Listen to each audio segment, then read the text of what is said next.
Merci. Olivier Falorni pour le groupe 2RDP. Merci, Monsieur le Président. Merci, Monsieur le Préfet, pour d'abord la clarté de votre présentation. Et puis j'allais dire bravo, parce que le moins qu'on puisse dire, c'est que vous avez dû faire face à de nombreux obstacles, des obstacles de taille pour l'organisation du débat public sur le projet CIGEO.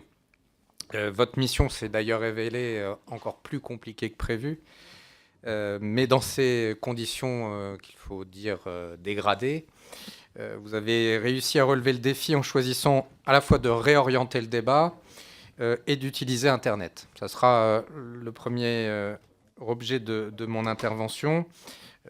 Alors évidemment, on ne peut que regretter la grande difficulté d'avoir pu organiser des débats, j'allais dire traditionnels, dans une salle. Et puis rien ne pourra remplacer ces moments d'échange, évidemment. Mais votre expérience nous enseigne qu'Internet est un puissant outil de débat, un outil complémentaire, et qui est, à mon sens, désormais incontournable pour l'organisation d'un débat public. Alors c'est vrai que le débat sur CIGEO était très particulier, compte tenu des enjeux, le sujet particulièrement sensible, le montant du chantier assez exceptionnel. Mais pour vous comme pour nous, ce débat, je crois, peut nous donner des pistes de réflexion intéressantes pour l'organisation des futurs débats publics. Alors, la première question que je voulais vous poser, c'est quels sont les enseignements que vous tirez de l'utilisation d'Internet et comment comptez-vous intégrer de manière générale l'utilisation des technologies numériques? Par ailleurs, quels sont les risques et les écueils à éviter? Et comment pouvons-nous optimiser nos débats publics avec ce que peuvent nous apporter ces technologies numériques? Le deuxième point de mon intervention concerne plus précisément le débat public sur CIGEO. Et une des difficultés importantes qui ne l'a pas facilité, ce débat, repose sur les incertitudes sur les coûts et sur les financements. Incertitudes qui sont trop nombreuses et qui sont complexes à modéliser compte tenu du nombre,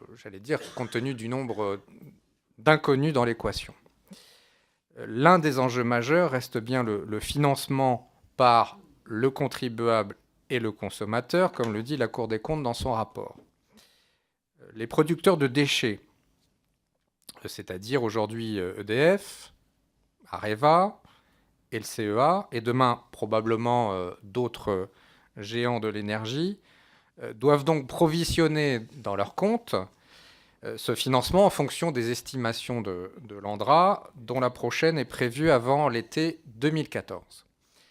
Alors évidemment, ces producteurs, ça n'est pas une surprise, ont intérêt à minorer au maximum cette estimation, et nous savons qu'il existe des tensions très forte sur ce sujet.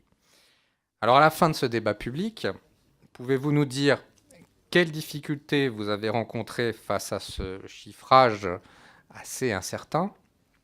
Pouvez-vous nous donner des éléments complémentaires sur ce chiffrage? Et enfin, comment pouvons-nous garantir que les pressions de ces producteurs n'altèrent pas la sincérité du chiffrage de l'ANDRA? Je vous remercie. Merci.